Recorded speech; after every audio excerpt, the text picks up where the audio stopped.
بسم اللہ الرحمن الرحیم۔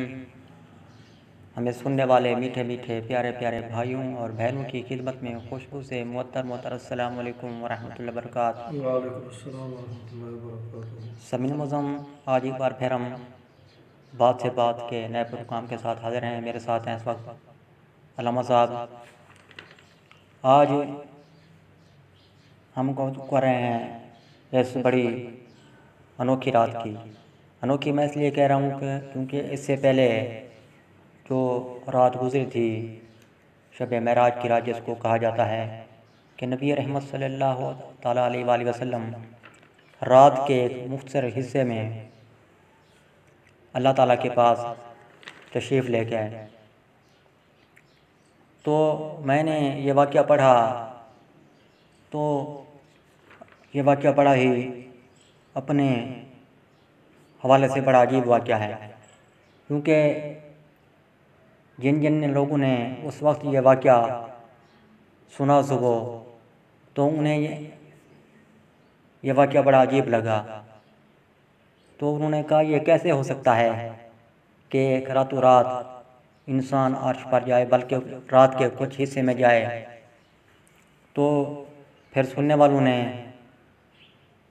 روایت میں آتا ہے کہ سننے والوں نے سیدنا صدیق اکبر رضی اللہ تعالیٰ عنہ کو بتلایا کہ یوں واقعہ ہوا ہے۔ تو آپ نے اس واقعے کی فوراً سچائی دے دی، گواہی دے دی کہ میں اس واقعے پر گواہ ہوں قلباً کہ یہ واقعہ سچا ہے۔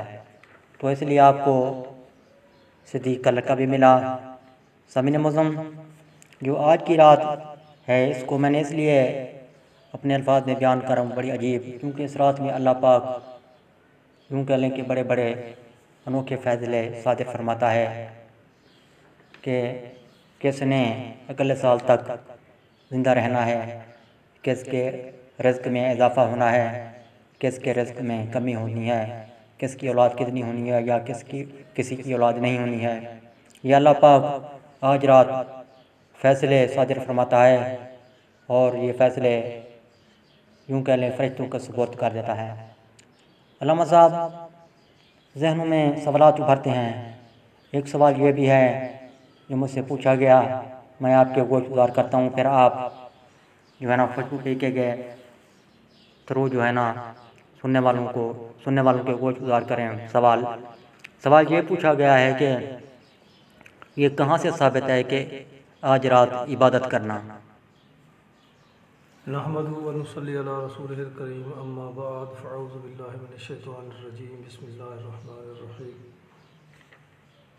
کیونکہ آپ نے پہلے فرمایا ٹائم کی بہت وقت کی قلت ہے، اسی کے پیش نظر تو سفینہ صاحب میں عرض کروں گا مختصر۔ جو لوگ یہ ثبوت مانگتے ہیں تو سب سے بڑا ثبوت تو یہی ہے کہ بی بی عائشہ صدیقہ رضی اللہ تعالیٰ عنہ جس کی راوی ہیں، تو بی بی پاک نے فرمایا کہ ایک رات یہی 15 شعبان المعظم کی رات کا آپ نے فرمایا کہ حضور پاک صلی اللہ علیہ وسلم اپنے بستر مبارک پر میں نے نہیں دیکھے، تو محبت بھی تھی، بیوی بھی تھی، جی تو حضور پاک صلی اللہ علیہ وسلم کی تلاش کے لیے میں نکل پڑی۔ جی تو جنت البقیع میں پہنچی، وہاں آپ اللہ تعالیٰ کی بارگاہ میں دعا مانگ رہے تھے گناہگار امت کی حق میں، اور اللہ تعالیٰ کی بارگاہ میں سر بے سجود تھے۔ جی تو آپ صلی اللہ علیہ وسلم نے فرمایا کہ عائشہ رضی اللہ تعالیٰ عنہ، اللہ کے رسول خیانت نہیں کرتے، کیا آپ نے سوچا کہ کسی دوسری بیوی کے پاس تشریف فرما ہوں گے؟ جی تو آپ نے عرض کیا یا رسول اللہ بالکل میں نے یہی سوچا تھا۔ جی تو جب آقا علیہ السلام سے ثابت ہے یہ، اور آپ صلی اللہ علیہ وسلم کے فرمان بھی ہیں اس رات کی فضیلت کے بارے میں، عبادت کرنے کے بارے میں، تو آپ نے عبادت بھی کی، نوافل بھی پڑھے، اللہ تعالیٰ کی بارگاہ میں گناہ گار امت کے لیے دعائیں بھی مانگی۔ تو اس سے اور تو کوئی ثبوت نہیں ہو سکتا۔ جب ثابت بھی ہے، اگر ثابت نہ بھی ہو تو عبادت کرنے کے جو منع کے ایام ہیں، یا جس کو منع کے جو وقت ہیں، یعنی جب سورج طلوع ہو رہا ہو تو آقا علیہ السلام نے فرمایا کہ عبادت نہیں کرنی چاہیے، نوافل سجدے نہیں کرنے چاہیے۔ جی جب غروب ہو رہا ہو، جب زوال ہو، یا جیسے عید کا دن ہوتا ہے اس دن مسلمانوں کو روزہ نہیں رکھنا چاہیے کیونکہ وہ شیطان کو روزہ ہوتا ہے۔ جی جو منع کے ایام کہہ لو، وقت ٹائم کہہ لو، تو آپ نے فرما دیا۔ باقی جتنی وقت، جتنی لمحات ہیں، چاہے گرمی ہے، سردی ہے، چاہے دن ہے، عبادت کا تو قرآن مجید میں بھی اللہ تعالیٰ فرماتا ہے، حکم ہے اللہ پاک کا بھی، آقا علیہ السلام نے بھی منع نہیں فرمایا۔ ثبوت تو یہ مانگنے کا انہیں کوئی حق بھی حاصل نہیں جو ثبوت مانگتے ہیں، یہ ثبوت یہی کہتے ہیں۔ یہ اصل بات سفینہ بھائی یہ ہوتی ہے کہ ہم لوگ عذر تلاش کرتے ہیں، جی جی کام کرنے کا ارادہ نہیں ہوتا، تو اسی لیے عذر تلاش کرتے ہیں ابھی کیا ثبوت ہے، کس حدیث میں ہے، قرآن مجید کے کس پارے میں ہے، کس صورت میں ہے۔ تو اس کا ثبوت آقا علیہ السلام سے بھی ثابت ہے۔ عبادت کرنی چاہیے جتنی ہو سکے، بڑھ کر ایک سے دوسرا بڑھ کر عبادت کرے، اور یہ چاند سے زندگی ختم ہو رہی ہے ہر ایک انسان کی۔ یعنی علامہ صاحب عبادت جتنی کی جائے اتنی کم ہے خالق اکبر کی۔ بالکل علامہ صاحب یہ جو رات ہے نا، اس رات میں کیا سب لوگ بخشے جائیں گے، سب کو جنت کا پروانہ مل جاتا ہے؟ دیکھیں جی، یہ اللہ تعالیٰ مالک خالق ہے، جی جو چاہے اس کو کوئی روکنے والا نہیں۔ باقی آقا علیہ السلام کے فرمان پاک بھی ہیں اور بزرگان دین کے بھی کچھ فرمودات ہیں، تو اعلیٰ و عرفہ آپ صلی اللہ علیہ وسلم کا فرمان پاک ہے ہمارے لیے، بلکہ تمام امت کے لیے۔ شعبان المعظم کی 15ویں رات کی فضیلت بہت بڑی ہے، میں تھوڑی تفصیلاً آپ کو گوش گزار کر رہا ہوں، باقی بہنوں بھائیوں مسلمان تمام لوگوں کو بھی گوش گزار کر رہا ہوں۔ اللہ تعالیٰ حق سچ بیان کرنے اور اس پر عمل کرنے کی توفیق عطا فرمائے۔ ماہ شعبان کا تمام مہینہ برکتوں اور سعادتوں کا مجموعہ ہے، خصوصاً اس کی 15ویں شب جسے شب برات کہتے ہیں اور لیلۃ المبارک بھی کہتے ہیں۔ خود خالق کائنات نے قرآن پاک میں ارشاد فرمایا، بے شک ہم ڈر سنانے والے ہیں، اس میں بانٹ دیا جاتا ہے ہر حکمت والا کام ہمارے حکم سے، بے شک ہم بھیجنے والے ہیں تمہارے رب کی طرف سے رحمت، بے شک وہ سنتا ہے جانتا ہے۔ یہ بہت بڑی فضیلت والی رات ہے، اس میں جتنی انسان کو اللہ تعالیٰ توفیق دے، نوافل پڑھے، تلاوت کرے، درود پاک پڑھے، تو جو علماء کرام فرماتے ہیں جن لوگوں کی بخشش نہیں ہوتی، ایک تو مشرک کافر منافق کی بخشش نہیں ہوتی، جو زنا چھوڑنے کا نام بھی نہیں لیتا، ہمیشہ زنا میں مبتلا رہتا ہے، شراب نوشی کرتا ہے، والدین کی نافرمانی کرتا ہے، کفریہ کلمات اللہ تعالیٰ کے اور اللہ تعالیٰ کے محبوب انبیاء علیہ السلام علیہم السلام اجمعین کی شان میں بکتا ہے، اس ایسے بندے کی بخشش نہیں ہوتی جب تک وہ توبۃ نصوحہ نہ کرے۔ اللہ تعالیٰ چاہے تو وہ تو قادر مطلق ہے، بخش دیتا ہے۔ باقی اگر انسان سچے دل سے توبہ کرے، جسے گناہ صغیرہ کہتے ہیں، اللہ تعالیٰ تو ہر وقت رحمت کرنے والا ذات ہے، وہ بخش دیتا ہے۔ اچھا، اس رات کی سنائے کہ مغرب کے بعد کچھ نوافل پڑھ جاتے ہیں، مخصوص نوافل۔ ہاں بالکل، اس شب برات میں وہ غسل کی نیت کر کے غسل کرے، اس کے بعد 2 رکعت نفل تحیۃ الوضو پڑھے، پھر ہر رکعت میں جب طریقہ یہی ہے کہ 2 رکعت کی نیت کرتا جائے، ہر رکعت میں سورۃ فاتحہ کے بعد آیت الکرسی شریف 1 دفعہ اور 3 دفعہ سورۃ اخلاص شریف پڑھے، اور مغرب کے وقت کے بعد جب جو غروب آفتاب ہوتا ہے، مغرب کی نماز پڑھ کر وہ کوشش کرے کہ عبادت میں لگ جائے۔ اس کی ترتیب اسی طرح ہے کہ 2 رکعت نماز پڑھے، اس کی نیت درازی عمر بالخیر کی نیت سے پڑھے، یعنی اللہ تعالیٰ مجھے دراز عمر بھی عطا فرما اور خیر والی بھلائی نیکی کرنے والی عمر عطا فرما۔ 2 رکعت پھر پڑھے نفل بلائیں دفع ہونے کی نیت سے، پھر 2 رکعت نفل پڑھے نیت یہ ہے کہ اللہ تعالیٰ مجھے مخلوق کا محتاج نہ کر، اپنے در کا ہی محتاج کر۔ ہر دو گانا کے بعد سورت یاسین 1 مرتبہ یا سورت اخلاص 21 مرتبہ پڑھ لے۔ اس کے بعد شعبان المعظم کے حوالے سے بھی یعنی کہ علامہ صاحب یہ آسانی بھی ہے کہ سورت اخلاص بھی پڑھ سکتا ہے اگر بالکل پڑھ سکتا ہے۔ جی اگر جس کو سورت یاسین شریف نہیں آتی وہ ہر رکعت میں سورت الحمد شریف جسے کہتے ہیں وہ بھی پڑھے۔ اس کے بعد 11 بار پڑھے، 21 بار پڑھے قل شریف جسے کہتے ہیں سورت اخلاص، قل هو اللہ احد اللہ الصمد اس کے بعد ولم یولد ولم یکن لہ کفوا احد۔ اس کے بعد مزید نوافل بھی پڑھنے ہیں کچھ یا اتنا ہی کافی ہے؟ بعد میں تلاوت کرتا رہے جتنی ہو سکے سفینہ صاحب، جتنی ہو سکے عبادت کے طریقے مختلف ہوتے ہیں۔ اگر ایک پارہ ایک رکعت میں پڑھے، 50 رکعت پڑھے، 100 رکعت پڑھے، ختم قرآن مجید کر دے، آدھا قرآن مجید پڑھ لے، عبادت جتنی کرے کم ہے۔ خصوصاً آقا علیہ السلام کی ذات بابرکات پر درود و سلام جتنی ہو سکے پڑھتا رہے۔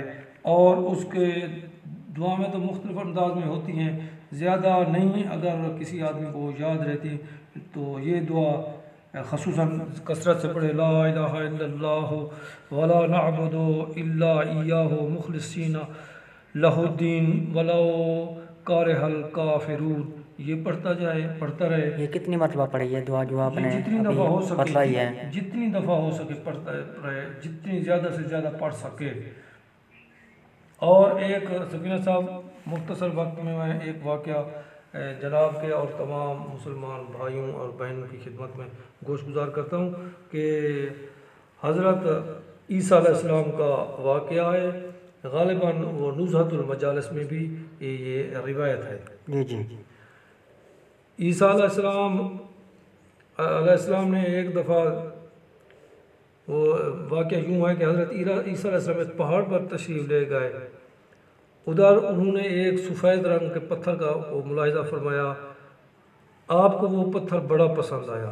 اتنے میں اللہ تعالیٰ نے وہی نازل فرمائی کہ اے عیسیٰ علیہ السلام، کیا میں تجھ کو اس سے بھی زیادہ عجیب چیز نہ دکھاؤں؟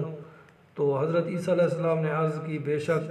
اتنے میں وہ پتھر پھٹ گیا اور اس کے اندر ایک بزرگ نظر آئے جن کے ہاتھ میں ایک سبز رنگ کا عصا تھا، اور وہاں انگور کا ایک درخت بھی تھا جس کا میوہ وہ بزرگ کھاتے تھے۔ سبحان اللہ۔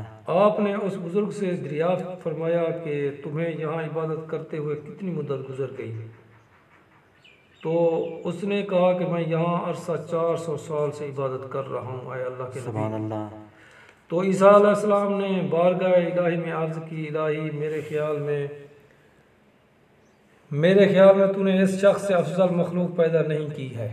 یہ اللہ کے نبی اللہ پاک کی بارگاہ میں عرض کر رہے ہیں۔ تو بارگاہ خدا بندی سے جواب آیا، اے عیسیٰ علیہ السلام، میرے محبوب محمد صلی اللہ علیہ وسلم کی امت کا جو فرد شعبان المعظم کی 15ویں رات کو صرف 2 رکعت نفل صدق کے دل سے پڑھے گا تو اس نماز کا ثواب اس شخص کے 400 سال کی عبادت سے زیادہ ہوگا۔ سبحان اللہ۔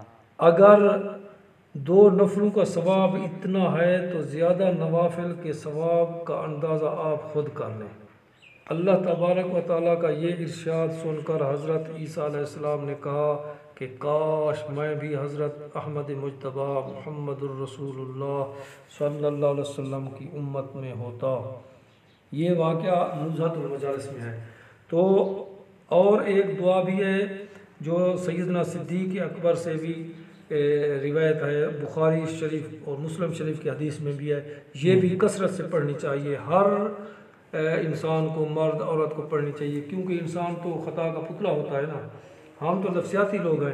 تو دعا پڑھنا، یہ بھی دعا زیادہ لمبی نہیں ہے، میں عرض کر دیتا ہوں، کثرت سے پڑھنی چاہیے۔ اللہم انی ظلمت نفسی ظلما کثیرا ولا یغفر الذنوب الا انت فاغفر لی مغفرۃ من عندک وارحمنی انک انت الغفور الرحیم۔ علامہ صاحب اس کی جو ہے نا ترجمہ بتلا دیں تاکہ یکسوئی کے ساتھ پڑھ سکیں۔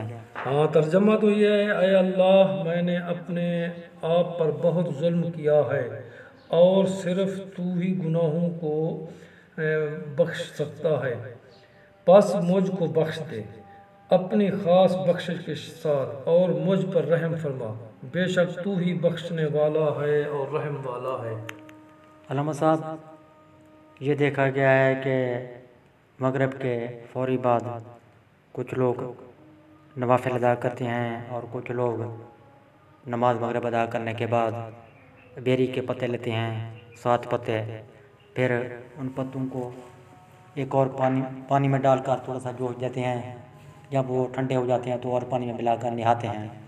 ہاں، یہ بھی ٹھیک عمل ہے، تو بہتر ہے۔ یہ بیری کے پتے ڈالتے ہیں تو اس میں سورۃ فلق والناس، یعنی کہ جو قرآن مجید کی آخری 2 صورتیں ہیں، جو جنات، تعویذات اور غیبات سے محفوظ انسان ہو جاتا ہے، تو یہ 50 دفعہ کر لیں، 100 دفعہ ایک صورت پڑھ کر پانی پر دم کر کے بیری کے پتے ڈال کر غسل کر لیں تو اللہ تعالیٰ کی حفظ و امان میں انسان آ جاتا ہے۔ یعنی کہ سنا گیا ہے کہ پورا سال اس آدمی پر جو اس پانی سے نہاتا ہے، جادو، جنات، تعویذات اثر نہیں کرتے ہیں۔ یہ اللہ تعالیٰ کی ذات ہی کرم کرتی ہے، تو اللہ تعالیٰ چاہے تو وہ ساری زندگی اس کو کچھ نہیں ہوتا، اگر نہ چاہے تو وہ یہ پتے کچھ نہیں کرتے۔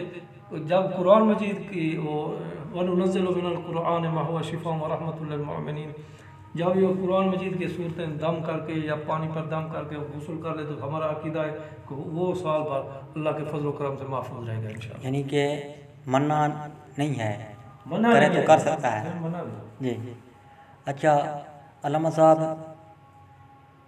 یہ آپ باتیں ہیں کہ آپ آواز سن رہے ہوں گے، میں آواز سن رہا ہوں کہ جگہ جگہ یہ پٹاخوں کی آوازیں آ رہی ہیں، تو یہ بکثرت پٹاخے چلائے جاتے ہیں۔ اس کو کچھ لوگوں نے، خاص طور پر چھوٹے چھوٹے بچوں نے، پٹاخوں والی عید کا نام بھی دے رکھا ہے، کچھ نصیحت کریں۔ ہاں بالکل، آپ کا سوال بہتر ہے۔ یہ پٹاخے یہ بھی درست ہے، کچھ لوگ تو پہلے وہ شمعیں جلاتے تھے، یہ شمعیں جلانا، یہ پٹاخے کرنا، یہ تالیاں بجانا، یہ سیٹیاں بجانا، یہ بالکل گناہ والا فعل ہے اور یہ قطعاً نہیں کرنا چاہیے۔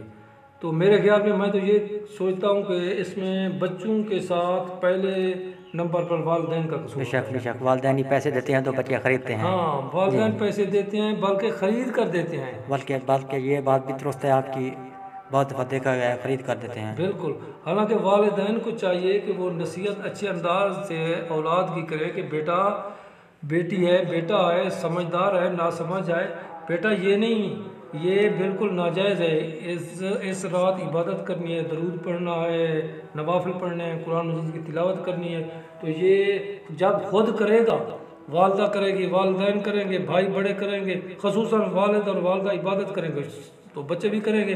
جب وہ عبادت نہیں کریں گے تو وہ بچوں کو پٹاخے وغیرہ یہ شمع لے کر دیں گے اور رات ساری کپڑے بھی جل جائیں گے، جیب خرچی بھی ہل جائے گی، وہ پیسے کا بھی زیان ہے، گناہ والا کام ہے، یہ ناجائز ہے، بالکل قطعاً ناجائز ہے۔ سمعین معظم، دیکھا آپ نے، جیسا میں نے آپ کو کہا کہ یہ بڑی عجیب رات ہے، اور آپ نے ایک بڑا عجیب واقعہ بھی علامہ صاحب کی زبانی سن لیا کہ پتھر سے ایک آدمی اس طرح آیا تو اس نے یہ واقعہ سنایا۔ سمعین معظم، اس کے ساتھ ہی ہم اجازت چاہتے ہیں۔ اللہ پاک سے دعا ہے کہ اللہ پاک اس رات کی ہمیں برکتیں، فضیلتیں، رحمتیں عطا فرمائے، جن کاموں سے اللہ پاک نے ہمیں کہا ہے کہ اے بندو رک جاؤ، تو اس سے ہم رک جائیں۔ اللہ پاک اس رات میں ہمیں پکی سچی توبہ کی توفیق دے، آمین ثم آمین۔ انشاءاللہ عز و جل پھر کبھی نئے پروگرام کے ساتھ حاضر ہوں گے، جب تک کے لیے ہمیں اجازت۔ اللہ حافظ، پاکستان زندہ باد۔